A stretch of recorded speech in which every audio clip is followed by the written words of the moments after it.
जरताज गुल सजा याफ्ते हैं, पहले सरेंडर करें। Chief justice Lahore high court का हुक्म। 9 मई के 3 मुकदमात में सजाओं के खिलाफ अपीलों पर समाअत। चीफ जस्टिस आलिया नीलम ने रिमार्क से जब तक जरताज गुल सरेंडर नहीं करती अपील नहीं सुनेंगे।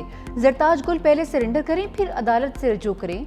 रजिस्ट्रार ऑफिस का एतराज बरकरार रखते हुए जरताज गुल को पेश होने का हुक्म। इस मुल्क के अवाम में इतना ताकत है कि जंग की सूरत हो तो जंग में भी हम इनका मुकाबला कर सकते हैं, और जो आपके 6 के 6 दरिया है वो वापस हासिल भी कर सकते हैं। जब ये जंग शुरू हुआ था तो मैंने इस दरिया के किनारे पे खड़े होकर ऐलान किया था, मोदी को दुनिया के सामने बेनकाब करूंगा। हमने उसको बेनकाब कर दिया। भारत ने जंग छेड़ी तो पीछे नहीं हटेंगे, बिलावल भुट्टो की वार्निंग। कहा कि पाकिस्तान ने भारत को इबरतनाक शिकस्त दी। कौम से वादा किया था मोदी को दुनिया के सामने बेनकाब करूंगा। मोदी ने सिंधु देश पर जो हमला किया उस पर पूरी दुनिया में आवाज उठाई। पाकिस्तान हमेशा अमन चाहता है, भारत ने जंग छेड़ी। नौजवानों ने सोशल मीडिया पर डटकर भारत का मुकाबला किया। हम सबको एक होकर मोदी के मजमूम इरादों को बेनकाब करना होगा। बिलावल भुट्टो की शाह अब्दुल लतीफ भिटाई के मज़ार पर हाजिरी, चादर भी चढ़ाई। चेयरमैन पीपल्स पार्टी की शाह लतीफ अवार्ड्स की तकरीब में शिरकत। मुख्तलिफ शोबों में नुमाया खिदमात सर अंजाम देने वालों को अवार्ड्स दिए।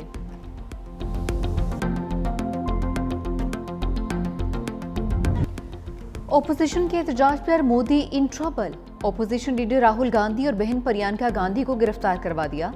पुलिस ने एहतजाजी रैली के दौरान हिरासत में लिया। राहुल गांधी और प्रियंका की वोट चोरी के खिलाफ रैली में शिरकत।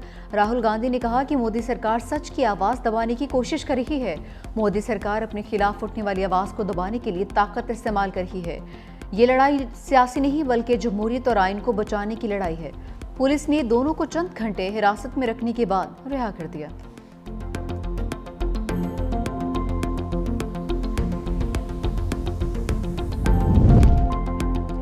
पाकिस्तान हर किस्म की इंतहा पसंदी और मजहबी अदम बर्दाश्त के खिलाफ है। सदर आसिफ अली जरदारी का अक़लियतों के दिन पर तकरीब से खिताब।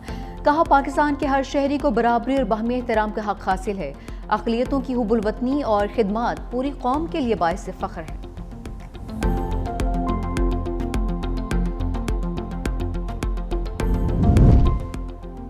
मरी में शरीफ खानदान की अहम बैठक। वज़ीर आज़म शहबाज शरीफ, सदर नून लीग नवाज शरीफ और वज़ीर आला पंजाब मरीम नवाज की शिरकत। मुल्क की सियासी सूरत हाल, हुकूमती मामलात और पार्टी अमूर पर गुफ्तगू।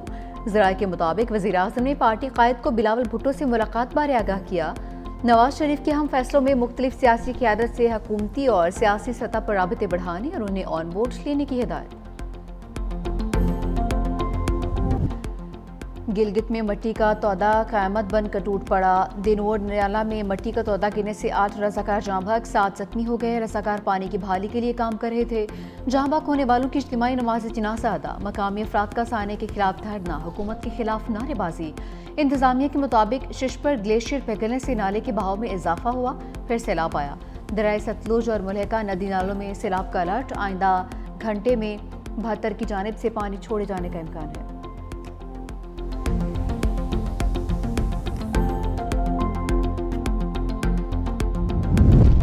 कराची में डंपर हादसा। ड्राइवर का लाइसेंस 8 साल पहले का एक्सपायर्ड निकला। ड्राइवर की जुडिशल मजिस्ट्रेट वस्ती की अदालत में पेशी। तफ्तीशी ऑफिसर ने बताया कि मुलजिम के पास LTV लाइसेंस है जो 2016 में एक्सपायर हो चुका। मुलजिम से डंपर के हवाले से मालूमात लेनी है। मुलजिम 2 रोज़ के जिस्मानी रिमांड पर पुलिस के हवाले। हादसे की तहकीकात के लिए 4 रुकनी तहकीकाती टीम तश्कील। डंपर की टक्कर से बहन भाई जाँ बहक, वालिद जख्मी हुआ था।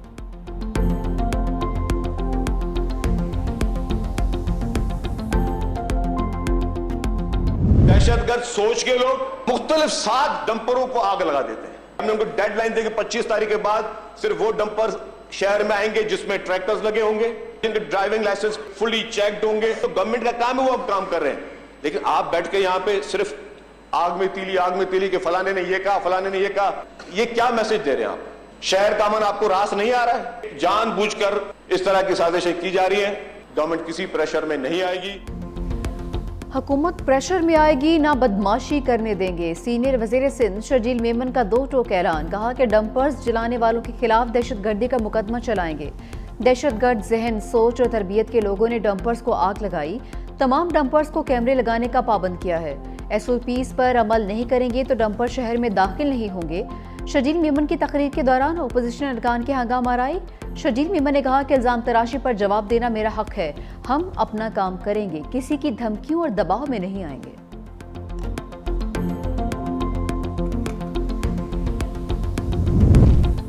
तुर्किया में क़यामत खेज ज़लज़ला, दर्जनों इमारतें ज़मीं बोस, एक शख्स जाम भाग, 29 ज़ख्मी। सूबे बलक्सर में ज़लज़ले की शिद्दत 6.1 रिकॉर्ड। मलबे तले दबे बेशतर अफराद को निकाल लिया गया। वज़ीर-ए-आज़म शहबाज शरीफ का तुर्किया में ज़लज़ले पर अफसोस का इज़हार, कहा कि सूबे में ज़लज़ले पर दिल रंजीदा है, तमाम तर दुआएं और हमदर्दियां मुतासरीन के साथ हैं।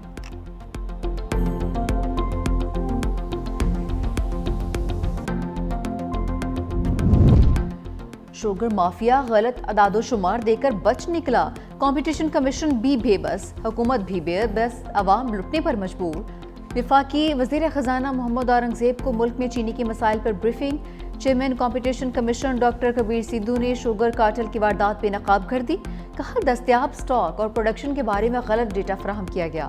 फैसला साजी शुगर मिल्स के फराहम करदा डेटा की बुनियाद पर नहीं होनी चाहिए।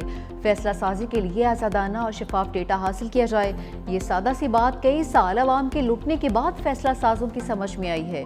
देर आए दुरुस्त आए, लेकिन शफाफ डेटा कितना शफाफ होगा? 2010 का शुगर कार्टेल का फैसला आज तक मंजर आम पर नहीं लाया जा सका। सिंध हाई कोर्ट ने 2021 तक स्टे दिए रखा। अब मामला सुप्रीम कोर्ट में ज़ेर इल्तिवा है। चांद मेरी ज़मीन, फूल मेरा वतन, वादी नीलम में मार्का हक और जश्न आज़ादी की तकरीबात। पाक फौज और आज़ाद कश्मीर कल्चरल एकेडमी के इश्तराक से नीलम कल्चरल फेस्टिवल का इनेकाद। सकाफती मेले में मकामी अफराद की बड़ी तादाद में शिरकत। स्कूल के बच्चों ने टैब्लोस, कॉलेज के तलबा ने रिवायती गीत और रक्स पेश किया। शिरका की जानिब से मार्का हक में तारीखी फतह पर अफवाज पाकिस्तान को ज़बरदस्त खिराज तहसीन पेश किया। मार्के हक में शानदार कामयाबी की खुशी और आज़ादी का जश्न। गवर्नर हाउस सिंध में पुरवकार तकरीब।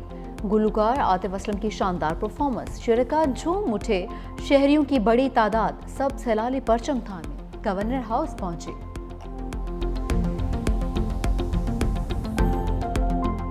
घड़ी जब मैंने खरीदी थी तो उस वक्त उसकी जो मालियत थी, आज वो उसके 3 गुना है, क्योंकि वो मेरी थी 12-13 साल पुरानी घड़ी मेरे हाथ में थी और मैं अपने बच्चों के साथ था, फैमिली के साथ। जो हमारे मेज़बान हैं इनकी भी घड़ी छिनी, मेरी भी छिन गई, लेकिन अल्लाह का शुक्र है जान है तो जहान है।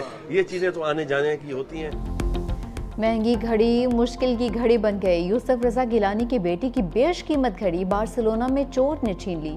घड़ी की मालियत 56,000 यूरो थी, जो पाकिस्तानी करेंसी में 1 करोड़ 85 लाख रुपए बनते थे।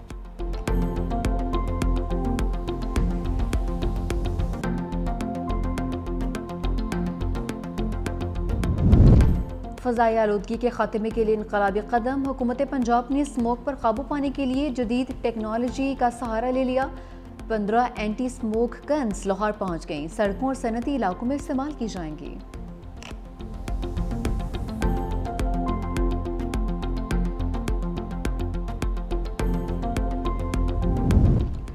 इसराइल का बर्बरियत में नकाब करने वाले सहाफ़ियों पर हमला, बमबारी करके अल जज़ीरा के मारूफ सहाफ़ी अनस अल शरीफ को 4 साथियों समेत शहीद कर दिया। इसराइल ने अल-शिफा अस्पताल के बाहर सहाफ़ियों के खैमे को निशाना बनाया। शहादा में रिपोर्टर मोहम्मद क़रीकिया, कैमरामैन इब्राहिम ज़ाहिर और मोहम्मद नौफल शामिल। अल जज़ीरा के मुताबिक इसराइली सहाफ़ियों को खामोश करना चाहते हैं। गज़ा में अब तक 200 से ज़ायद सहाफ़ी शहीद हो चुके। गज़ा के मुख्तलिफ इलाकों पर बमबारी से मज़ीद 40 फ़लस्तीनी शहीद।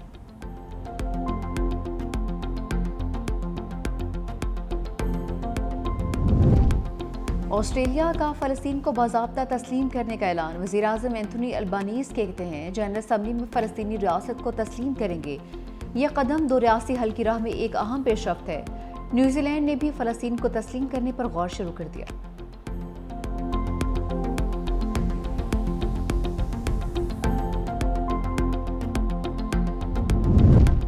भारतीय रियासत उत्तर प्रदेश में 200 साल पुराने तारीखी मकबरे पर हमला। बजरंग दल समेत इंतहा पसंद हिंदू तंजीम के अरकान ने धावा बोल दिया। मकबरे की तारीखी इमारत को नुकसान पहुंचाया है।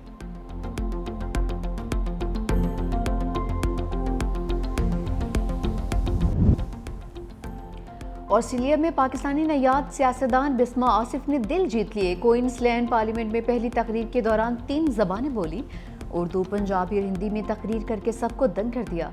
बिस्मा आसिफ कहती हैं, मुझे फ़ख्र है कि मैं पाकिस्तानी और पंजाबी हूँ। बिस्मा आसिफ का ताल्लुक लाहौर से है।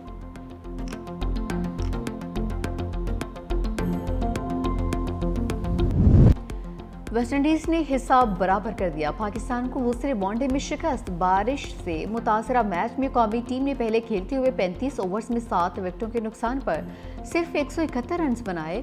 हुसैन तलत ने 31, अब्दुल्ला शफीक ने 26 और साइम अयूब ने 23 रन की इनिंग्स खेली। डीएल सिस्टम के तहत वेस्टइंडीज़ ने 181 रन का हदफ 5 विकेटों पर पूरा कर लिया। शिरफेन रुदरफोर्ड ने 45 और शाय होप ने 32 रन बनाए। सीरीज का फैसला कुन मैच आज खेला जाएगा।